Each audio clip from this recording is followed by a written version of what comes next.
Cundamane ora jebol Siramanya tuntang Bengawan Purnoman.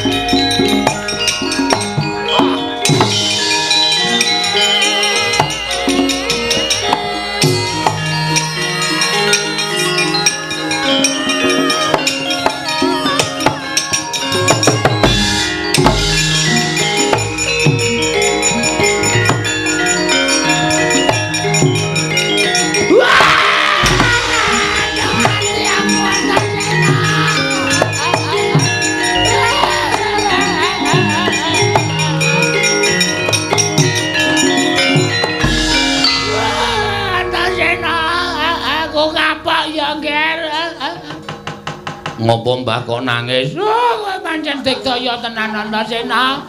Kowe pancen bocah sing sekti tenan ing atase Cundamane tak uncalke kowe ora mati kok malah Cundamane pindah ning tanganmu.